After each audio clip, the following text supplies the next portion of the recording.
Tonight on the Bendorf bench, 1 week remains in the regular season. We'll talk playoffs, who's in, who's out, who's still got a chance. We've got highlights and we've got a special guest in the studio. The Bendorf bench is on the air right now.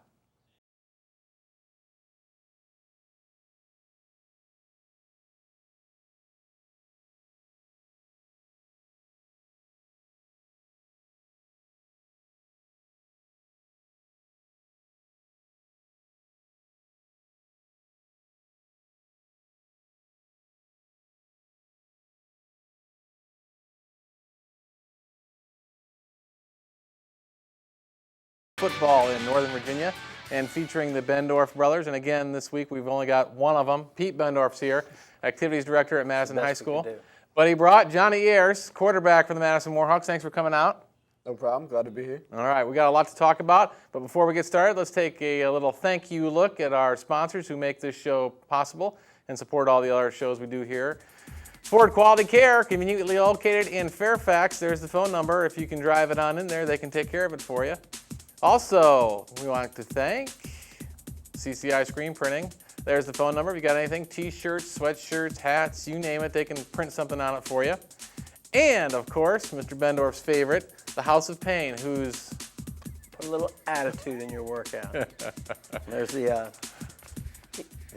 what am I trying to say? Website. Phone number, website, all of them. Houseofpain.com. Houseofpain.com. All right, week 9 is in the books, so let's go ahead and start taking a look at scores from last week, and we'll get to some highlights, and we'll see what everybody has to say here. Good matchup there, Centerville and Herndon, and the Wildcats put the hurt on the Hornets. Yeah, Centerville kind of, has had an up and down season. Of course, they had the ineligible player at the beginning of the year, and that obviously that situation hasn't cleared itself up. Responding well, a big win. They were down 14-7 and responded with 28 straight points on Herndon, and put a little damper on Herndon's playoffs hopes. But Herndon still has an opportunity this week with Oakton. All right, moving on to the Godzilla District, Lake Braddock and Annandale. Lake Braddock all year, they kind of lose the close ones, while Annandale's been winning the close ones. Annandale, exactly what you're saying there. Annandale probably statistically was outplayed by Lake Braddock. Lake Braddock had an opportunity at the end of the game. I believe they scored a touchdown. Sean Tyree scored from about 6-7 yards out, was called back for a holding penalty. They got another opportunity and unfortunately came up with a delay of game type situation. Some bad breaks for Lake Braddock. And then Annandale blocked the field goal at the end of the game to preserve the win. Exactly what you say. Annandale's won the close games, and Lake Braddock's been on the other side of it. But two very evenly matched teams, and always a pretty good battle between Annandale and Lake Braddock. All right, next up, Oakton Cougars and West Potomac. Oakton coming out on top, 32-15. Again, the game was probably a little more competitive than the scores showed. Oakton had a couple big plays towards the end of the game. Incidentally, in that game, Oakton, if you remember from the Westfield game, scored on the last play of the half on a hitch and pitch or a hook and ladder. They ran their other last-second play right before halftime against West Potomac, the old Hail Mary play, and it worked again. So they did it 2 weeks in a row. Oakton's really playing pretty well towards the end of the season, has a chance. Obviously, we'll talk about the Oakton-Herndon game coming up. West Potomac, first losing season in the school's history. Wow. And Johnny, you guys saw those Oakton Cougars earlier in the year. Are you surprised that they are 6-3? No, I mean, they definitely gave us a tough look, first game of the season, and I'm glad to see they're doing well, just like we are. All right. T.C. Williams and West Springfield, the Spartans get on the boards against a struggling T.C. Williams squad. Yeah, West Springfield, offensively, the last couple of weeks has really come to life, and they've got some young, talented players, which I'm sure we'll hear a lot more about next year. I believe Springfield's quarterback had 5 touchdown passes in the first half. TC trying to find their way. But it's always unfortunate. Hopefully they can pull out a win this week and not go without a victory this year. All right, next up, Robinson and Hayfield. Rams 38-3 over the Hayfield Hawks. Sorting out the Patriot District. Robinson's been the class of the Patriot District this year, and I believe it's 4 years in a row now that they've won the district title. Hayfield, obviously it was a big game for them, an opportunity to secure a playoff spot. Now they need some help to get in, and we can talk about that a little bit as well down the road. Speaking of a team that's in control of their district recently, Westfield wins Chantilly 35-zip. Yeah, I believe that's 19 straight regular season games for them. And essentially they've pretty much, in fact, they have locked up the district title and a home playoff game, as everybody else in the Concord has 2 losses in the district. Chantilly played a pretty tough schedule this year.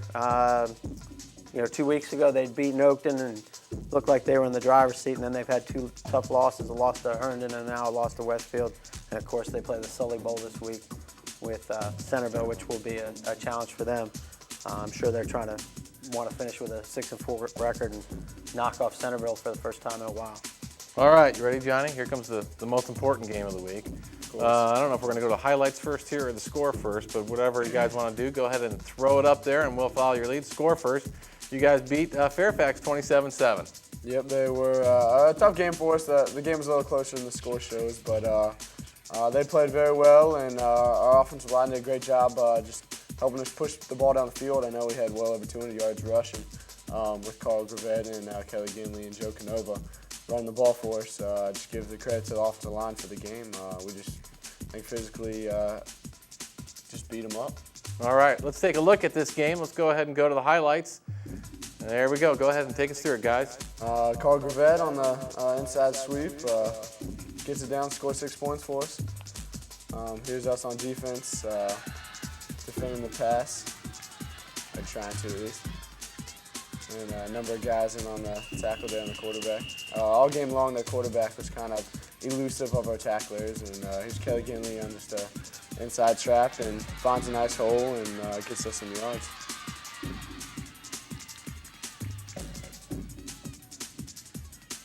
Here's me on a rollout. It's a pretty simple bootleg where I was just trying to get to the corner there. Here's Kelly Ginley, blocks a punt. This was at the beginning of the game, really gave us great field position, as you see, and led to our second touchdown, which you see here with Joe Canova, just pretty much just squeezing his way through that hole and walking in the end zone. Ginley's second block field or punt this year. Yeah, we've had a number of block punts this year, and see here's their quarterback right here being very elusive, and all night long he worried our coaching staff, and there's Derek Walney on the tackle. Here's Joe Canova again, bounces it outside, just looking for breathing room, and I think he ends up getting tackled on the 1. And here's Joe Canova with his second touchdown of the day.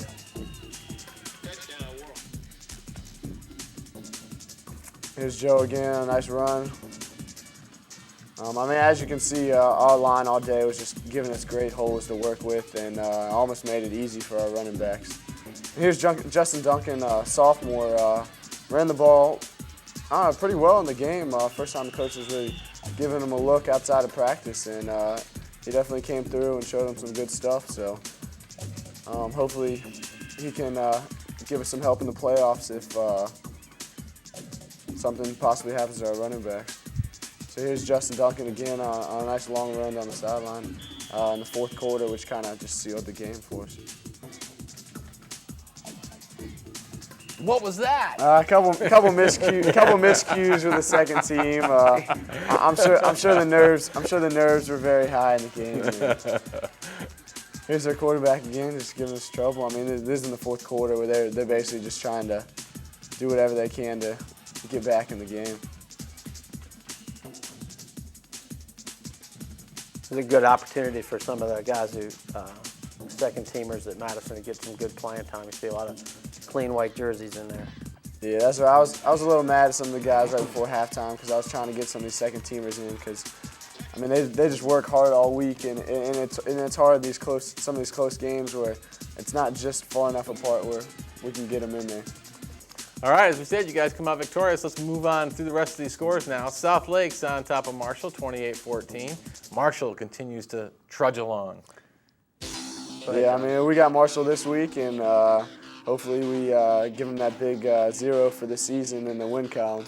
Yeah, South Lake's kind of on a roll, and they've gotten themselves in a position to make a run at the playoffs this week when they play Woodson.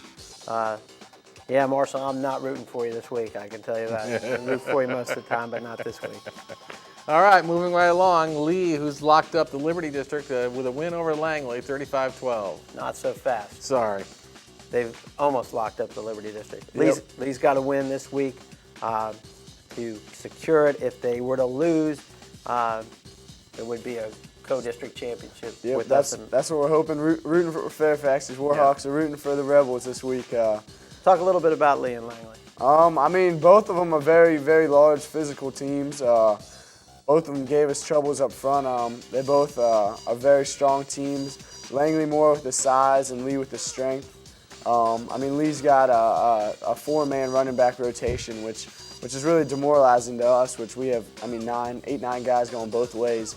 I mean, being a Division VI team, they just have more guys in their rotation than we do. So, I mean, they're both real good teams, but definitely rooting for the blue and silver this week over Lee. All right, let's keep on moving along.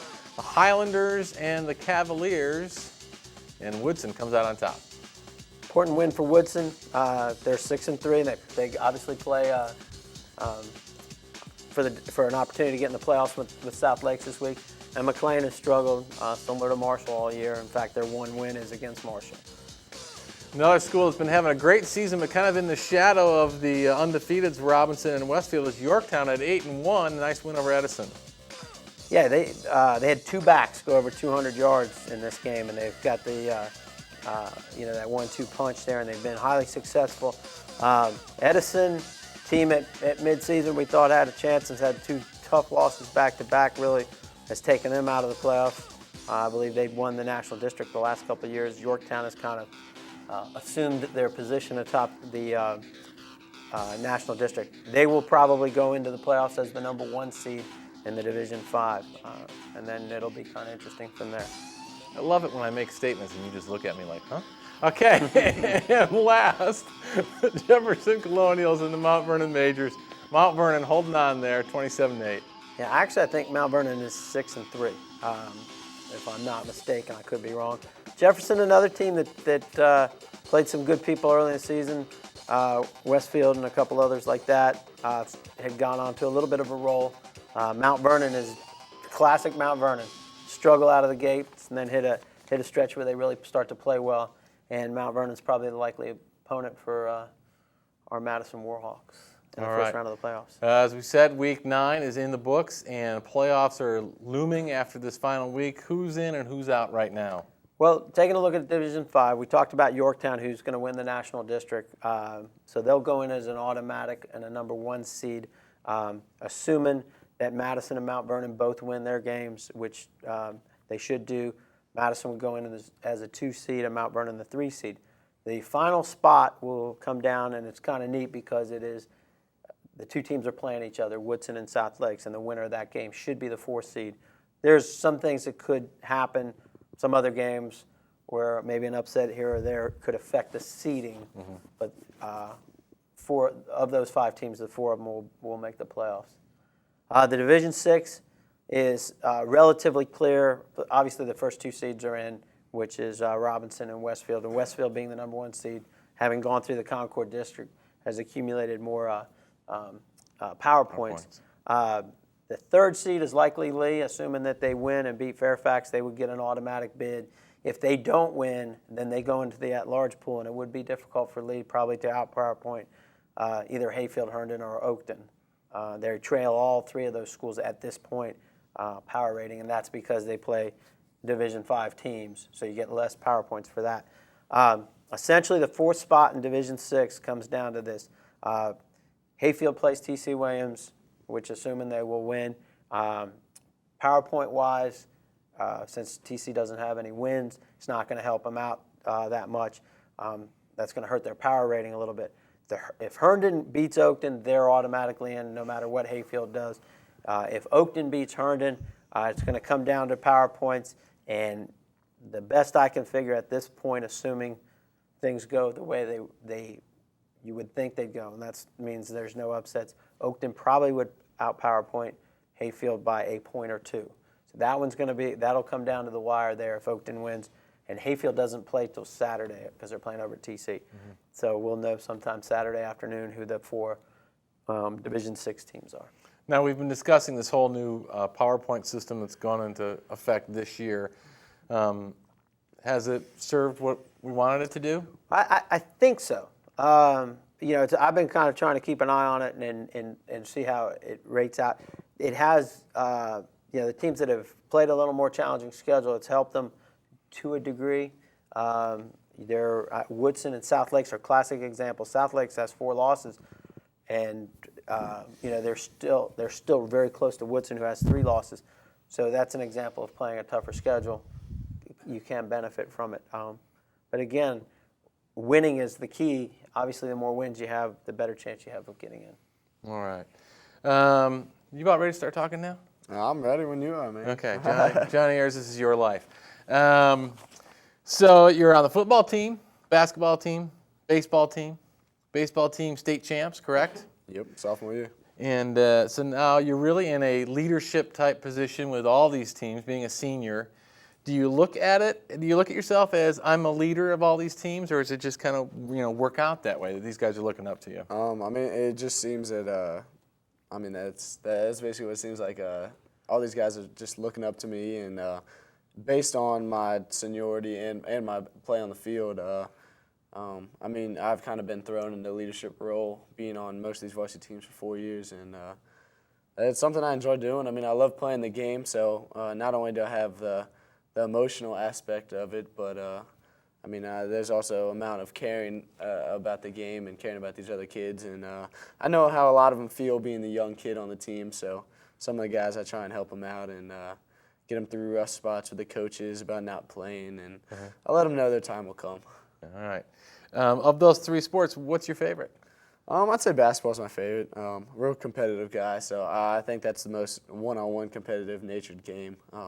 Football and baseball, the kind of whole team's got to come together, and I think basketball's just my favorite game. Whenever I'm stressed out, that's kind of what I go do to relieve some stress. Now, Pete, we've talked about before how guys like Johnny don't come along very often in schools. 3 sports, on the varsity squad for so often. What's that mean to a school and to an athletic program in general that you have somebody of his ability and his leadership? Well, obviously, when you have a person of Johnny's ability, and you know that they're not, it might be every 10 years you get somebody like that. You want to give them every opportunity to be successful, and you realize your teams have good, great opportunities. And Johnny's been on the basketball program's gotten better every year. The baseball team's been in the 2-time regional champs, and of course we said state champs. And the football team has been in the playoffs every year that he's been on the team. So, as coaches, you're excited about the opportunity you have when you have a player of this caliber. The other thing that you do is you try to build around him and use some of his talents, not only as a player but as a person, to help the younger players and keep your program strong over a long period of time. The hard balancing act is not to wear them out. Plus, there's going to be, especially in the off season, there's going to be conflicts, whether it's summer league games or lifting or Camps. Camps and all that kind of stuff. So it's a juggling act for coaches. Certainly, since he's your focal point of your team, you want him to be at all your stuff. And realistically, it's difficult, especially with his situation. That takes some coordination for the coaches. And patience. Yeah. I know it takes a lot of patience for the coaches. Sure. Is there anything that you've learned in one of these 3 sports that you've been able to take and apply to the other 2? Probably I've learned the most in baseball, being it's such a mental game. I think Paul just taught me a lot about the mental aspect of sports, and then even Mark Merrill's just given me a lot of stuff about how confidence and knowing that you can do it, and basically just before you even do it, just have the confidence that it will get done. And I've basically just tried to just be confident in anything I go into, and I feel I'll come out successful. And I have a question to ask you because, Johnny, I've been at Madison since January, and one of the things I saw in you right away was you always wanted to be the guy, whether it was take the last shot or be up, at the plate when you had to come up with the clutch hit, which you did on a number of occasions, or make the big play in a football game, the big kick or whatever the situation. Talk a little bit about how your confidence or how you look and deal with those situations? I mean, I feel just growing up, I mean, my dad always put the spotlight on me. I mean, the blame was always on me, and I guess I've kind of assumed that role that if we win, I want it to be because of me. If we lose, I want it to be because of me. And I've even said that to Coach Lieb. I mean, I've just grown confident enough in my ability to succeed in something that, and even the off-season stuff, I mean, I work on things enough where I mentally picture it being that situation, and that allows me to not be nervous and not have any butterflies going into the situation and just come out as a winner, I guess. You mentioned the off season, but for a guy like you, there really isn't much of an off season because you're always into another sport. How has that affected one way or another your schoolwork? I mean, obviously, my mom, being a teacher at Madison's, always pushed academics first, and of course, sometimes I might throw it on the back burner. But that's just me being a kid, you know. And I mean, obviously, on my priority list, sports is number one, just because I mean that's what I love doing. Right. I'm sure my parents don't like me saying this. I don't blame you. Yeah, Mr. Bendorf knows the hearts for the sports, so. I mean, my grades are fine. I do just keep my mom happy, and I mean, yeah, there's really no off season. Right. My vacation usually is about 3 days in August, right before football starts, and I mean, it's He has a 3.7 average. So yeah, I'm doing all right. So are you being recruited? I mean, I've gotten talked to by some coaches. Some of them. What sports? Each all one, of them? yeah, I've gotten talked to. Basketball's been kind of tough because they want all the AAU stuff in the summer, and like I said, I just don't have time to make that kind of commitment in the summer. Right. And I think the thing with Johnny is he's so multi-talented. You know, picking the colleges to determine, can he punt for us? Can he play baseball for us? Could he be a point guard for us? Could he be a quarterback for us? That's the hard part that they're dealing with. And I think what's going to happen is as he gets to the college level and he gets to focus a little bit, he's going to find his niche and really probably have a tremendous college career. All right. Thanks for talking to us. Enjoy. Let's take a look at these games that are coming up this weekend. And, Johnny, feel free to chip in here as we go along. Coming up, big games, as we said, the Sully Bowl, the Wildcats and the Chargers. Both of them probably playing for pride right now, but always a big game and should be a great turnout at Chantilly this Friday night. All right. Next up, the Cougars and the Hornets. A big matchup over there in their district. Well, sure that'll be up there. Probably the game of the week in the Division 6. Obviously, the winner of that has the inside track for that fourth or at-large playoff spot. Should be a great matchup, usually a very, very competitive game. Who do you like in that game, Johnny? I mean, obviously, I'll go with the Hornets because the Cougars got us earlier in the season. Still a little bitter about that. I'll go with Oakton. But yeah, I for guess you Mr. better. Bendorf's sake, we'll go with Oakton. And I mean, I wish them Thanks, both luck in getting into the playoffs. All right. Next up, Westfield and West Springfield will face off. West Springfield's playing pretty well. I think they probably have their hands full, as most everybody has with Westfield this year. Two offensive teams. Could be a lot of points in this one. West Springfield has a young team, and I'm sure they're pointing for next year. And Westfield trying to get primed and ready to go for the playoffs. I wish Coach Renner the best of luck in holding down those Bulldogs in their passing game, and even their running game's coming along. I mean, they're just Coach Renner's Johnny's kicking coach. Right. Yep. All right. Another game that you guys will be watching, Fairfax and Lee. Go Rebels. Yeah, we're rooting for Fairfax, obviously for selfish reasons. Lee has an excellent team, and they've really worked for this year. They've spent 3 years priming for the season. They have 18 seniors. For them, a win here gives them the Liberty District Championship outright, and obviously that playoff spot. And Fairfax been up and down. They've been competitive throughout the season, and obviously they're looking to finish 5-5, I'm sure. All right. Next up, I think it's the game that we coined it the Silver Spoon game. I think we called this one before. Langley and McLean. Does that mean you have to drive your Lexus to the game? That's right. That's right. Hopefully there's no rumbles this year. Right. No arrests in this year's game. Yeah, that finished ugly last year. Langley probably should prevail in this. They're big and strong, as we said. McLean struggled a little bit this year, but always it's a rivalry game, so it'll be competitive, that's for sure. All right. Speaking of rivalries, it'll be the Battle of Vienna as you guys take on the Marshall Statesmen. The Rotary Bowl. Senior night. Yeah. Last home game of Yeah. the season for us on the schedule-wise. Yeah. We should get a playoff game out of it. Marshall's struggling, as we talked about. We actually had a luncheon today, down at the Rotary Club at Marco Polo Restaurant. Johnny got to go down there and eat, and it's kind of a neat thing. It's a good rivalry. Unfortunately, Marshall struggled, and I think our principal made the statement that they hadn't won a game this century against us. Of course, there's only been 3 games this century, but it should be interesting. I think we'll prevail just because we got a better AD than Thanks. There you go. Thanks. That'll serve you well. Yeah. Yeah, I got nothing to do with it. Woodson and South Lakes, our next matchup. What do you guys think about this one? Division 5 game of the week. Winner of that one gets that 4th seed.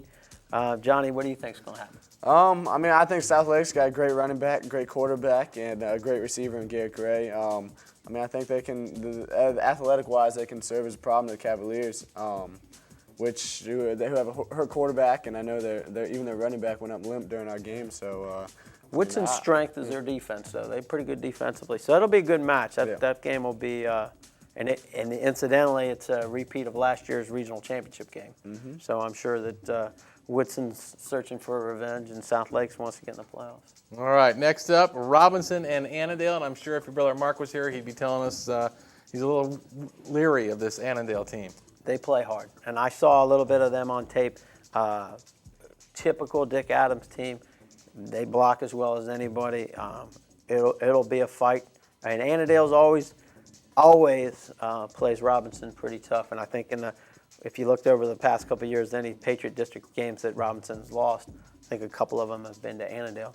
So, in fact, I'm sure that's part of the reason he's not feeling well this week, because they're playing Annandale. All right, and finally, the Hayfield Hawks and the TC Titans. Can TC get a victory here?